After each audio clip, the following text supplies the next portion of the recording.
Seu meu amado, bem-vindo de volta à nossa escola bíblica. Estamos estudando o livro de Marcos e Jesus está em pleno ministério na Galileia. Então, pega a sua Bíblia, pega o seu caderno de estudos, ora ao Senhor, pede a Ele discernimento, entendimento, conhecimento, sabedoria, pede a Ele proteção, para que nós possamos desvendar dos seus mistérios. Muito bem, Jesus agora vai para uma outra região. Então, como ele está andando pela Galileia, e principalmente em torno do mar da Galileia, ele passa por Betsaida, que era um dos seus pontos favoritos, e lá ele cura um cego. Depois de curar este cego, ele vai para Cesareia de Filipe. Essa Cesareia de Filipe era um local um pouquinho mais retirado, exatamente para que ele pudesse ter mais tempo com os seus discípulos, ensinar, orar, enfim, uma série de coisas necessárias para aquilo que viria logo em seguida. Né? A gente está às portas do ato final de Jesus. E lá em Cesareia de Filipe, Jesus faz uma pergunta aos seus discípulos. Quem é Jesus? Quem é Jesus? Num determinado ponto da nossa vida, meu amado, nós fizemos essa pergunta. Nós nos fizemos esta pergunta. Quem é Jesus para nós? Quem é Jesus para você? Nós fizemos esta pergunta, nós respondemos e nós tomamos uma decisão com base na resposta que demos. Os discípulos disseram a Jesus o seguinte: Senhor, algumas pessoas dizem que Jesus é João Batista, algumas pessoas dizem que Elias, algumas pessoas dizem que é um profeta, outro profeta.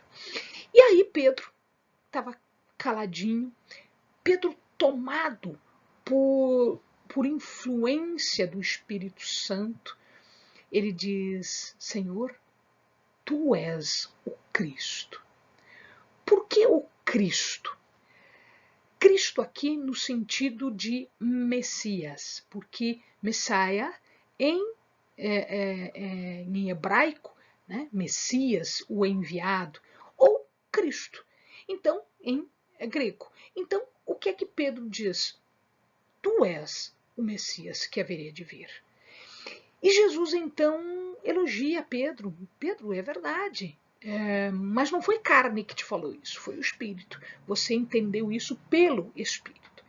E aí Jesus começa a falar, porque como ele está no final do seu ministério terrestre, ele precisa preparar os seus discípulos para o que haveria de vir. E o que haveria de vir era o ato final, era o milagre final, era a razão pela qual Jesus veio. Não só pelos milagres, não só pelas curas, por isso também, pelos ensinamentos também, mas a principal razão da vinda era a salvação. E Jesus começa a ensinar sobre a sua natureza, o que iria acontecer, sobre a sua morte, a sua ressurreição. É claro que nesse momento Pedro não queria nem saber da morte de Jesus. E Jesus então o repreende, dizendo: não, não é assim. Eu preciso sofrer e eu preciso morrer, porque este é o sentido do ato final, este é o sentido da salvação.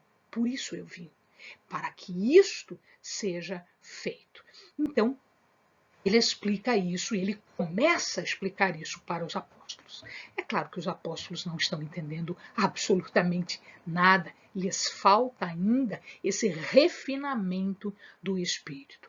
Mas haverá um tempo em que eles aprenderão muito rapidamente. Jesus, quando repreende Pedro, ele fala a respeito da cruz. E a cruz, amados, não era uma situação muito agradável. Pelo contrário. A forma de morte, a forma de execução de criminosos romano era a cruz. A cruz romana era, sem dúvida nenhuma, a morte mais cruel e mais sem misericórdia que alguém poderia dar a outra pessoa. A pessoa morria em extrema angústia e dor. E ela ficava ali até morrer. E a morte não era muito agradável. Ela era pregada, a cruz não era amarrada, ela era pregada à cruz. Portanto, significava um extremo sacrifício, uma extrema angústia e um extremo sacrifício.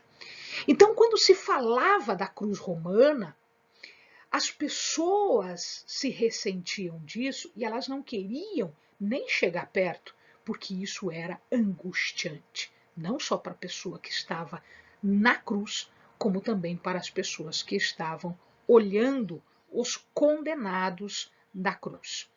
E Jesus explica então o seguinte: se alguém quer vir após mim, negue-se a si mesmo, tome a sua cruz e siga-me. Ou seja, o que Jesus está dizendo aqui? Eu vou para a cruz, eu vou morrer de cruz, eu vou morrer em sacrifício, eu vou morrer para a salvação. Portanto, eu estou indo de livre vontade. Quem quiser me seguir vai ter que pegar a sua cruz. Amados, o nosso ministério, o nosso fazer, o nosso seguir a Cristo tem que passar pela cruz. Porque na cruz morre o homem. Na cruz morre o homem. E nasce o adotado da família. Nasce o salvo pelo sacrifício de Jesus. Então nós temos que tomar a nossa cruz. Tomar cada um a sua cruz. Porque a cada um de nós existe uma cruz específica. Eu não sei qual é a sua, eu sei qual é a minha. Né? Nós sabemos qual é a de Cristo, porque ele levou sobre si todos os pecados. E, portanto, esta foi a cruz de Cristo. Mas nós, ao seguirmos Cristo, nós pegamos a nossa cruz, não a cruz de Cristo, porque essa a gente não tem condição, a nossa cruz. Mal e mal nós temos condição da nossa cruz para seguir a Cristo. Morrer na cruz, morrer o velho homem, morrer aquele pecador e ressurgir como um salvo, como um adorador de Deus. E aí ele fala, pois aproveita o homem ganhar o mundo inteiro e perder a sua vida? Mas Eleni, nós estamos morrendo. Não, você está morrendo para este mundo, para o mundo material. E este mundo material não tem importância. Por quê? Porque ele está falando de um mundo eterno, de uma vida eterna. Esta vida nós só receberemos se passarmos pela cruz. Se nós largarmos tudo aos pés da cruz de Jesus e pegarmos a nossa cruz e fazermos com que os nossos pecados, os nossos erros sejam largados lá, sejam expiados lá pela morte de Jesus. Logo em seguida, eles foram para um outro lugar. Diz a palavra um monte. Ninguém sabe ao certo qual é o monte porque não foi citado na palavra. Muitos estudiosos dizem que é este monte aqui, o chamado Monte Tabor. Não sei se é, não sei se não é, ninguém tem certeza disso. O que nós temos certeza? Foi um monte. E neste monte subiram Pedro, Tiago e João, que era do círculo mais íntimo de Jesus. E quando eles chegaram lá em cima, quando eles subiram para orar e adorar a Deus, o que aparece para eles? Um Jesus transfigurado, um Jesus que não era só matéria, que era espírito, e portanto eles percebem a verdadeira natureza de Jesus. Naquele momento, Jesus vai se mostrar em sua verdadeira natureza. Eles ficam atônitos, eles ficam espantados, e logo em seguida aparece Elias e Moisés. Por que Elias e por que Moisés? Elias, porque ele representa todos os profetas. Ele representa o ensinamento, ele representa a abnegação das pessoas em relação ao reino de Deus, em relação ao Messias que haveria de vir. Então ele está representando todos os profetas. Isso significa metade do livro do Velho Testamento, metade da Bíblia hebraica, né? E aparece também Moisés. Moisés está representando aqui toda a lei, porque a outra metade do Velho Testamento, a outra metade da Bíblia hebraica, está colocada toda a lei. Todas as regras que o Senhor quis deixar para o povo estão colocadas aqui. Então, quando Elias aparece, quando Moisés aparece e Jesus transfigurado, né, na sua essência espiritual, os três na sua essência espiritual, nós vamos ver que nós temos a lei, nós temos os profetas, o ensinamento, a adoração e nós temos a salvação. Os três estão reunidos ali. Tanto Elias quanto Moisés, eles também podem ser entendidos como prefigurações de Cristo. Tanto Elias quanto Moisés eram prefigurações, eram modelos, eram símbolos de um Cristo que haveria de vir. E nesse momento, então, eles ouvem uma voz, né? Fica tudo cheio de neblina, fecha tudo e eles ouvem uma voz que vem dos céus, a mesma voz que foi ouvida quando Jesus foi batizado lá no Jordão. Eles ouvem a voz que diz o seguinte: este é o meu filho amado, a ele ouvi. Então Deus está reconhecendo ali também o seu filho, o Messias, que deveria vir e que já estava presente, que já estava em carne entre nós. Quando eles desceram do monte, veio o assunto. Qual era o assunto? Mas os profetas não diziam que Elias haveria de vir? E Jesus, então, explica para eles que sim, que eles estavam corretos, que tanto os fariseus quanto os escribas estavam corretos quando diziam que antes do Messias deveria ter a volta de Elias. O que eles não sabiam é que Elias já tinha voltado. Elias já tinha voltado na pessoa de João Batista. Ou seja, não foi uma reencarnação de Elias em João Batista. João Batista estava representando o ministério de Elias. É isso que ele quer dizer. Então aqui o que acontece é que João Batista ele retoma o ministério de Elias e ele vem para preparar e restaurar as coisas, o povo, o coração para o ministério de Jesus. Então os amados lembram que João Batista, quando estava batizando, ele falava acerca do Messias, falava acerca daquele que haveria de vir. E num determinado momento, o próprio Jesus foi até o João Batista, lá no Jordão, e ele pediu para ser batizado. João Batista disse que não, eu não sou digno, mas vamos fazer conforme a palavra, vamos fazer conforme a lei.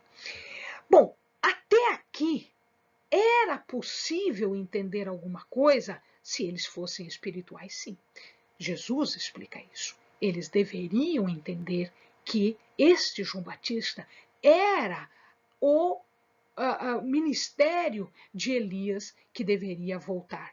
Mas as profecias também diziam que tanto João Batista, ou seja, o Elias, quanto Jesus, ou seja, o Messias, eles deveriam sofrer, eles seriam sofredores, eles haveriam de pagar um preço muito alto pelo ministério que eles estavam recebendo. E isso eles não entendiam. Os escribas e os fariseus, eles estavam cegos para a aplicação das profecias. O que eles queriam? Eles queriam um Messias guerreiro, eles queriam um Messias soldado, lutador, que fosse libertar, é isso que eles imaginavam, que fosse libertar o povo do jugo da escravidão romana. Não era isso. Não era este momento apenas. O Messias que haveria de vir, ele não haveria de libertar o povo apenas de um outro povo, do Império Romano. Ele haveria de libertar de todo o império do pecado. E esta visão ampla eles não tinham, eles não conseguiam entender, porque lhe faltava espírito. Estava faltando para eles espírito, e eles não conseguiam entender isso. Quando eles estão chegando num determinado ponto, eles percebem que está uma confusão, uma discussão, e aquela balbúrdia ali, os discípulos de um lado, os escribas do outro, a multidão, e o pai de uma criança, e todos discutindo, etc, etc. E aí todo mundo fica nervoso quando vê Jesus, aí já vem que nem, né? Porque muito provavelmente estavam falando mal de Jesus também, e quando vem Jesus são pegos falando mal dele, eles sem jeito eles querem recorrer a Jesus e pedem a Jesus, enfim. O que estava acontecendo? O que estava acontecendo é que um pai, um judeu, trouxe o seu filho que estava possesso para que os discípulos curassem, e os discípulos não conseguiam curar. E aí ele estava reclamando, eles estavam discutindo, os fariseus, os escribas, né, criticando, falando mal, dizendo isso, aquilo, aquele outro, né? E nesse momento Jesus chega. E aí Jesus fica sabendo disso tudo, e Jesus, também muito irritado, ele repreende, né, a todo mundo, na verdade a todo mundo, porque se eu estou fazendo um exorcismo, se eu estou libertando alguém de um espírito imundo, o mínimo que as pessoas ao meu redor devem fazer é me auxiliar e me apoiar na salvação daquela pessoa, na cura daquela pessoa, na expulsão do demônio. Eles têm no mínimo que me apoiar. Ninguém estava fazendo isso, todo mundo estava achando ótimo que os discípulos não conseguissem fazer isso. Então Jesus via aí uma falta de fé. Repreende, inclusive, os seus discípulos porque eles não estavam conseguindo. Até quando eu vou suportar vocês? Até quando eu vou ficar aqui e vocês não vão entender, vocês não vão fazer? Eu já dei poder para vocês, por que vocês não fazem? Porque está faltando fé. E aí o pai, todo sem jeito, fala para Jesus, num determinado momento, se pode fazer alguma coisa. Jesus está vendo o quê? Nem o pai da criança tinha fé. Muito provavelmente ele era um dos que estavam ajudando a criticar. Aí, ó, trouxe meu filho, tá aí, ó. Não sabem fazer, não querem fazer, não vão fazer, não isso, não. Nem ele acreditava, né? Se podes. É interessante que em outras passagens as pessoas dizem assim, Senhor, se tu quiseres. Se tu quiseres é diferente de se tu puderes. Poder é uma coisa, querer é outra. Então, Jesus o repreende também. Se podes, se eu posso, tudo é possível ao que crê. Opa, então ele deu um chacoalhão no homem, e o homem entendeu a mensagem. E ele diz, creio, ajuda na minha incredulidade. Às vezes, amados, nós não temos fé suficiente para que aquilo aconteça. Neste caso, não é um se podes que a gente deve falar, é um se quiseres, mas vem em socorro de mim. Se tu quiseres, Senhor, tu podes fazer isso. Tu podes. Se tu quiseres, tu podes. Então vem em socorro de mim. Me ajuda. Me ajuda na minha pouca fé. A minha fé não é suficiente. Senhor, me ajuda.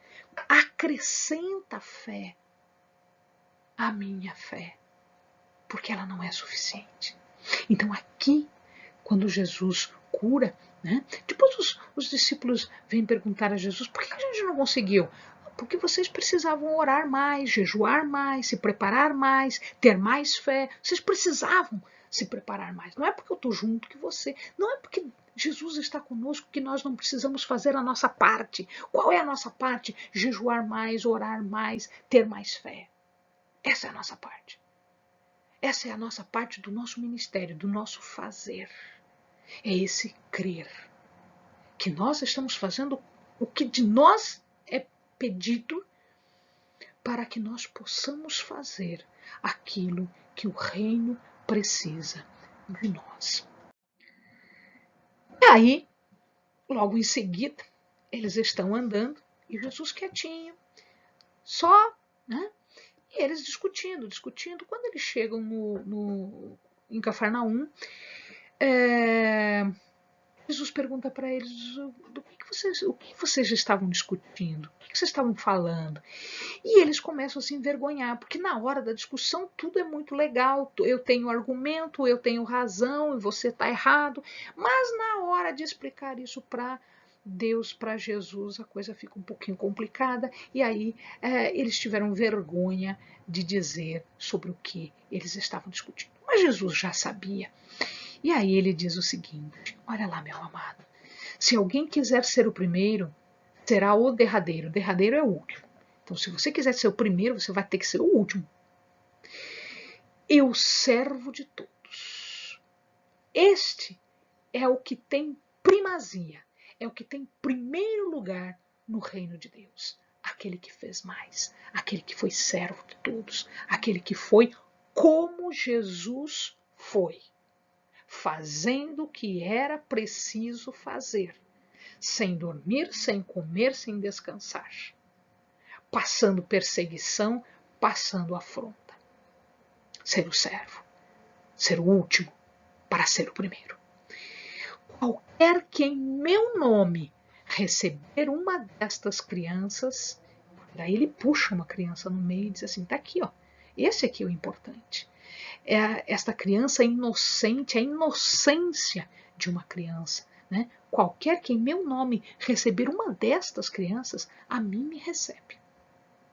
E qualquer que me recebe a mim, recebe não a mim, mas aquele que me enviou. Ou seja, ao Deus Santíssimo, poderoso, grandioso, a Ele toda a honra, toda a glória, a Ele os nossos serviços, a nossa vida de servo, a nossa vida de seguidores de Jesus. Amém, amados? Bons estudos.